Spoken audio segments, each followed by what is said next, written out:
let's unpack this. Welcome to the deep dive. Today, our mission is maybe one of the most practical ones we've taken on. It's a deep dive into the source material you sent over on, well, the language of apologies and forgiveness in English. We really want to move past just, a quick sorry. The goal here is to learn how to use the whole range of expressions properly to fit how serious the mistake was, and maybe even more important, how to accept an apology gracefully to really restore that trust. Yeah, and what's fascinating here is we're not just memorizing phrases, are we? We're looking at like conflict management, but through language. When you see the variety in that list, you realize an apology isn't just saying "oops." It's really an offer to fix what we could call the relational debt.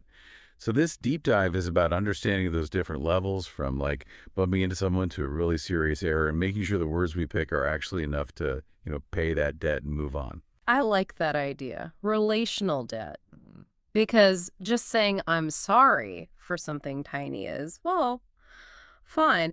But using that exact same phrase after a huge mistake, it can sound really dismissive, can it?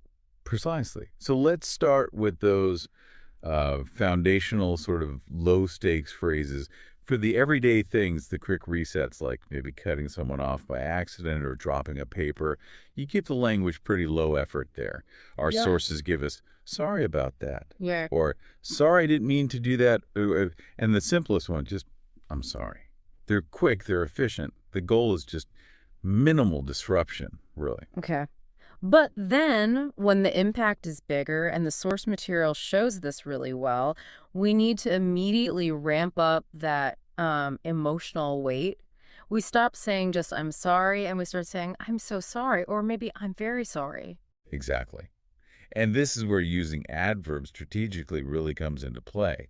If you genuinely need to signal deep regret, maybe you forgot something really important or caused a major hassle, you need language that reflects that scale. Hmm. So we move to I'm terribly sorry. Mhm. That use of terribly is key, isn't it?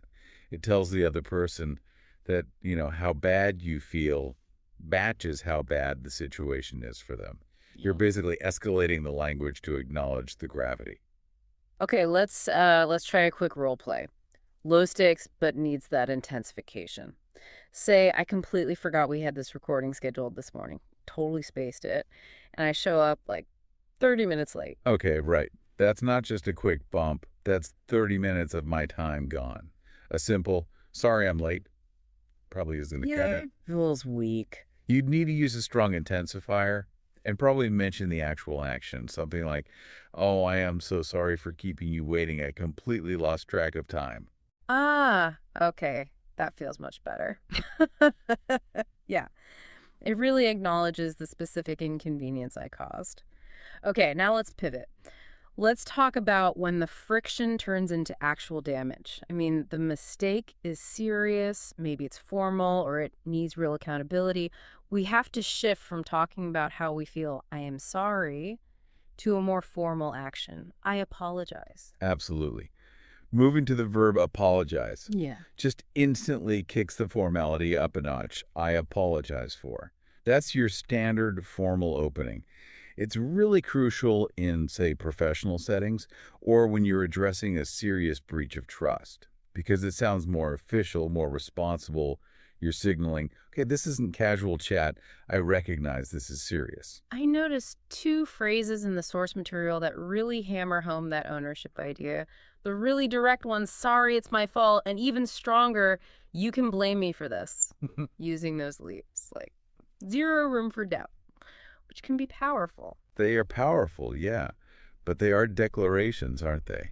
Now, contrast that with the slightly more maybe vulnerable phrases, the ones that admit a social debt, like I owe you an apology, and the direct request, please forgive me. Honey, when you say I owe you an apology, you're basically saying, look, I know I've taken something from this relationship, trust, time, whatever, and I'm now ready to make things right.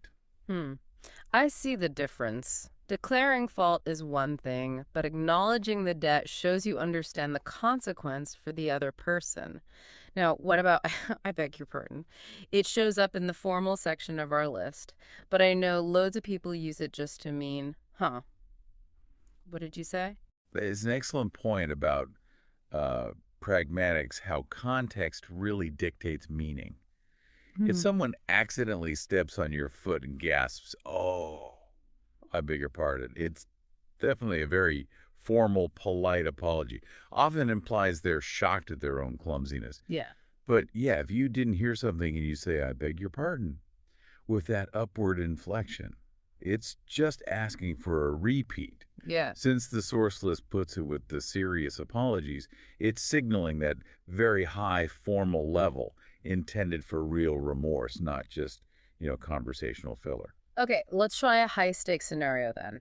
A serious one. Let's Mm, say I've been putting together all the sales figures for the big quarterly report, and I suddenly realize I messed up a massive calculation. A huge column is wrong. It's thrown off all our projections. This is like a potentially serious work mistake. Okay, yeah. You definitely can't use terribly sorry there. That's about feeling. We need something more structural, more about taking responsibility. Right. So I'd probably say something like, I apologize for the significant error in the quarterly projections. Need to own it.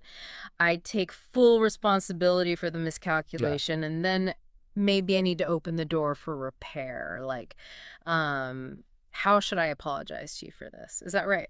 That's perfect. Yeah. Absolutely perfect execution. You used the formal language I apologize for. You took immediate, clear ownership. And then, crucially, you showed humility by asking the other person, the injured party, how they need you to make amends. You understood that the language has to match the level of risk or damage you created. Nailed it. Okay. So here's where it gets really interesting for me because the other side of this coin, accepting the apology, that's often way harder to do gracefully. The goal is restoring trust, right? Hmm. But a clumsy acceptance can just undo all the work the person apologizing just did. That's so true. If someone gives a really sincere, maybe even vulnerable apology, Yeah. and you just kind of grunt or wave it away, it leaves the conflict hanging there. For minor things, sure, the acceptance phrases are simple. That's all right. Yeah, or don't worry about it. No problem. Those signal instant relief. Closure. Done. We also have those super casual ones like forget it or maybe But no big thing. yeah, but use those with caution. Seriously. While they are quick and they dismiss the issue, imagine if they follow a really serious apology. Like someone just apologized profusely for losing your expensive camera. And if you just snap back, forget it. It can actually sound flippant, like you didn't value their apology or care about their regret. It can accidentally make them feel diminished. Oh, I see the trap there. Okay. So, for more serious situations, we need phrases that actively reassure the person who apologized, show them the relational debt is cleared, tell them they shouldn't keep beating themselves up about it. Exactly right. You need phrases that minimize the guilt, not necessarily dismiss the mistake itself. Never mind, it doesn't really matter. That works well to sort of downplay the error's lasting impact. But the most reassuring ones, they actively shield the person from dwelling on it. Things like, it's not your fault, but only if that's genuinely true, of course. Or that wonderfully formal one, think nothing of it. Explain that one. Think nothing of it. Why is that so effective? It's really effective because it's almost like a gentle command. It's quite formal, quite final. It's basically saying, stop spending any mental or emotional energy worrying about this. I have fully dismissed it from my mind. It provides a really clean slate communicated through that formality. It matches a high stakes apology with equally high stakes forgiveness, you see. Yeah, okay. So if we connect this to the bigger picture, The acceptance really needs to mirror the apology's intensity, doesn't it? If I give you a really deep, formal apology and you just shrug and say, no problem, I might walk away thinking, did they even hear me? Did they not think it was serious enough for me to apologize like that? You might think you still carry that debt. Yeah, exactly. That's why we need to connect those intense apology phrases like your "I'm terribly sorry" with equally strong acceptance phrases. Something like, please don't blame yourself. The acceptance has to provide that psychological closure. It needs to reinforce, we're good. The slate is wiped clean. Okay, let's try one last scenario. Mixed practice, tie it all together. I'm going to give a sincere apology for damaging some property. Let's say I backed my car into your fence. Bit of a mess. It's serious, going to cost money. You respond with the right level of reassurance. Okay. Okay, hit me with it. Let's see how bad the damage is. Right. Look, I owe you an apology for hitting your fence back there. I was totally distracted, and I apologize for the financial costs this is going to cause and just the inconvenience of it all. I am, of course, prepared to fully cover the repairs. Okay, wow. Well, thank you for coming straight over and telling me and for taking responsibility. I appreciate that. Look, please don't blame yourself too much. Accidents happen, honestly. We'll sort out the repairs. That's just logistics. The important thing is nobody was hurt, right? And really, think nothing of it regarding the inconvenience. We'll figure it out. Wow. Okay. Yeah, that response is phenomenal, actually. As the apologizer there, I feel the weight just lift immediately. Not just because you accepted the repair offer, but because you reassured me that the relationship itself is okay, that we're still good. And that's the power of these expressions when they work together properly. Yeah. Restoring trust. That's the ultimate aim, isn't it? Absolutely. So we've covered quite the spectrum today, haven't we? Moved all the way from that quick, low level, sorry about that, for minor friction, right up to the high level, formal, I apologize for serious mistakes. And we've really dug into how crucial it is to match that intensity with a graceful acceptance. Yeah, and this raises, I think, an important question, or maybe just a point to consider. We focused a lot on needing the right acceptance phrase.